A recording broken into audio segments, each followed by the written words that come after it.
ဆရာတော်ကြီးဥယျံကုန်တရားလေးအတိုင်းပဲဖြည့်ကြပေါ့ဆရာတော်ကြီးဥယျံကုန်ကသူ့တပည့်ကြီးသူ့ကျောင်းကတိုးထွက်ကိုတော်ကြီးဆုံးခံပြန်လာတော့ဟေးခုကိုတော်ကြီးလာသားမင်းသမီးလှပြသားလှပြလိုက်တော့ဆွမ်းလေးရ2လုံးစာ3လုံးစာလေးပဲသမင်းလုံး3လုံးစာလောက်လေးရဟာဦးစင်းကြီးဆွမ်းလေးရလည်းနဲလာကြီးလားမင်းဥစ္စာ2လုံးစာ3လုံးစာလေးရှိဟင်းကွက်ကလေးတွေလှက်ကြီးဟာဟင်းကွက်ကလည်းမင်းဥစ္စာပဲပြုတ်စီးမပါဘူးကွာမင်းဥစ္စာနောက်တစ်ခါတစ်ခွက်လှက်ကြီးဟာဒါကလည်းချင်းမောင်ရွက်ရေလုံးပြုတ်ကြီးပဲမင်းခန္ဓာကိုယ်ကြီးနဲ့မဝပါဘူးလို့ပြောတယ်ဓမ္မတပည့်တော်မန္တလေးလာတာဖျား3နှစ်ကျော်ပါပြီဖျားတရေမှဆွမ်းမြန်ဝအောင်မရဘူးပါဘူးဖျားကြည်သံအတော်ဘုံကန်နေတဲ့ကိုတော်ကြီးအသားကလည်းမဲကတ္တရာစီဘုံစစ်စည်းတုတ်ထားတဲ့အတိုင်းပဲကတ္တရာစီဘုံဆိုမဲတယ်မဟုတ်လားအဲ့ဒီစစ်စည်းတုတ်လိုက်တော့ပူမဲသွားတယ်ကတ္တရာစီဘုံစစ်စည်းတုတ်ထားတဲ့အတိုင်းမင်းအသားကလည်းမဲလာကြီးလားကွာမျက်နှာကလည်းကြောက်ပေါက်မာတွေပါတော့မင်းဘယ်သူမှမကြည်ညိုပါဘူးကွာဒီမှာမြင်တဲ့အတိုင်းပါပဲဖျားလို့ပြောအေးအဲ့တော့မင်းဘုံကြီးတဲ့နီးငါပေးမယ်ယူမလားလို့ပြောဘုံကြီးတဲ့နီးယူခြင်းပါတယ်ဗျာယူခြင်းပါတယ်ဗျာဆိုင်မနေပါနဲ့အခုပေးပါဗျာသူကပြောတယ်သူကဆိုင်နေ2ရက်3ရက်ဆိုင်နေမေ့သွားလို့သူမရပဲနေမစိုးလို့သူကဘယ်လိုပြောတော့အခုပေးပါလို့ပြောတယ်နော်အခုပြီးပါဆိုကဲတပည့်ကျော်ကြီးလာဆိုပြီးတော့သမာဓိရွှေကိုမြုပ်ဖို့ရတယ်ကျောင်းမော်ခေါ်သွားကျောင်းမော်ကျတော့စိတ်ပရီးလေးတကုံပေးတဲ့စိတ်ပရီးလေးဟောလို့လက်ကလေးလေးနဲ့ဒီလိုလေးမလက်မလေးနဲ့ဟောလို့စိတ်အရဟံနဲ့တပတ်စိတ်အရဟံနဲ့တပတ်ပရိတပတ်မဲ့ပရိလုံးဘယ်နှလုံးပါတော့အောင်တရားရှိကွက်ဗုဒ္ဓဆဲဆိုသမှာအေးတရားရှိလုံးဘုရားသခင်ရဲ့ခြေထောက်မှာအကွက်ကလေးတွေစက်လက္ခဏာလေးတွေတရားရှိကွက်ပါတဲ့ဟုတ်လားဘုရားသခင်ရဲ့ခြေတော်ရာခြေဘဝမှာအကွက်လေးတွေဘယ်လောက်ပါတော့အဲ့ဒီတရားရှိကွက်အထိတ်မှန်နေနဲ့စိတ်ပရိကိုဘယ်နှလုံးလောက်ရတရားရှိလုံးအရဟံနဲ့တပတ်စိတ်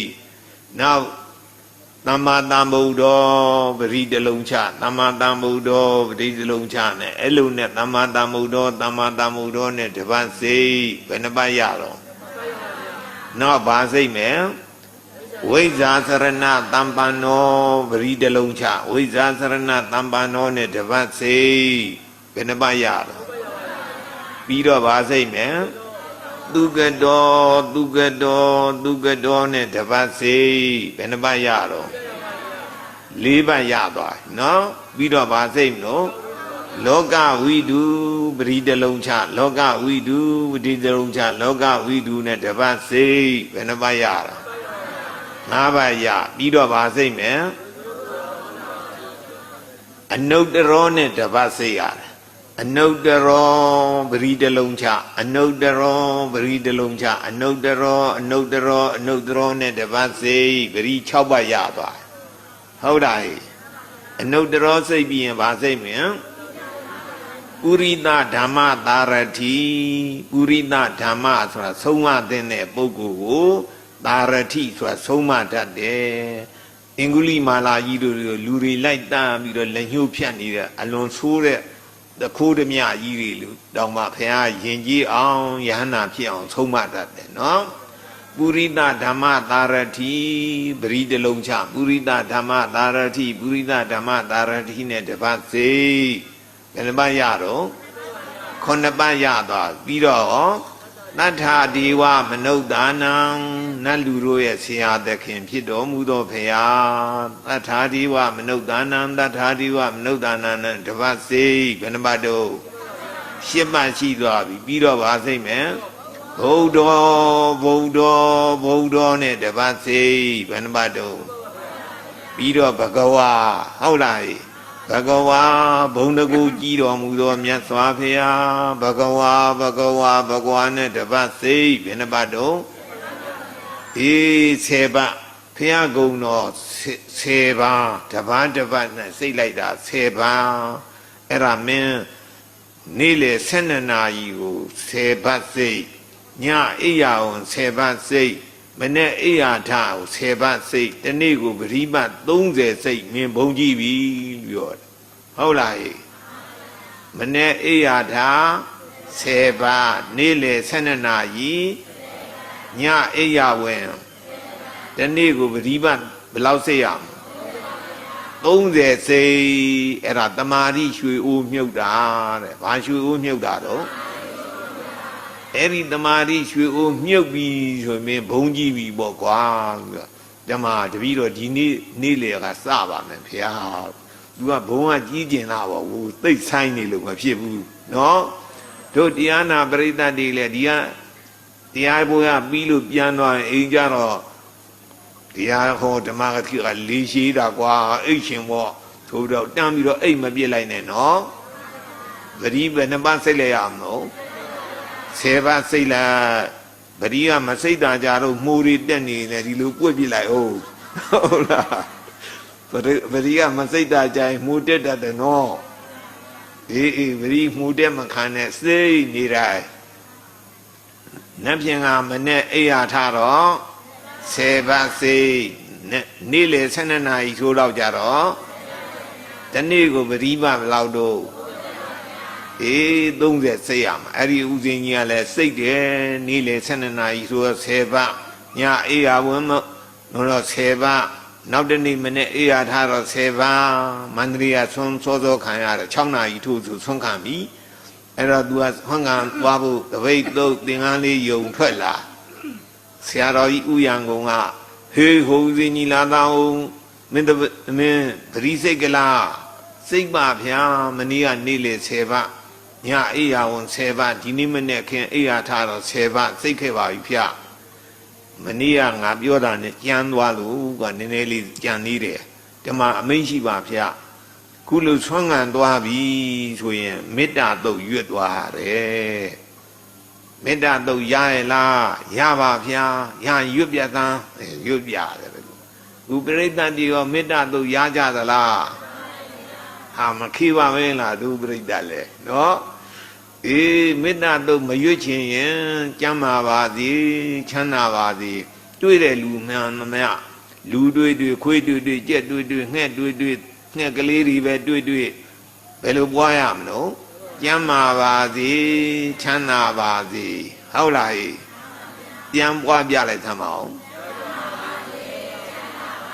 အေးသားလေးသမီးလေးတွေကိုအမေတို့အဖေတို့ကသားလေးကျမ်းမာပါသည်သမီးလေးကြတော့လဲမိမိလေးကျမ်းမာပါသည်ဒီလိုဆိုရဲမဟုတ်လားအေးအဲ့လိုပဲပွားသွားအနန္တစัจ java လာနေအနန္တတတ္တဝါတွေဘေးရန်ခတ်သိမ်းကင်းငြိမ်ပါစေကြောင်းညာခတ်သိမ်းကင်းငြိမ်ပါစေဆင်းရဲခတ်သိမ်းကင်းငြိမ်ပါစေကိုယ်စိတ်ဝမ်းအေးချမ်းကြပါစေကဲဆိုကြည့်သားမှာအနန္တစัจ java လာနေအနန္တတတ္တဝါတွေဘိယံခသိင်ကင်းငြိမ်ပါစေကြောင်းညာခသိင်ကင်းငြိမ်ပါစေဆင်းရဲခသိင်ကင်းငြိမ်ပါစေကိုယ်စိတ်ဝမ်းအေးချမ်းကြပါစေအဲ့ဒါတမာတိရွှေအိုးမြုပ်တာခေါ်တယ်ဘာရွှေအိုးမြုပ်တာတော့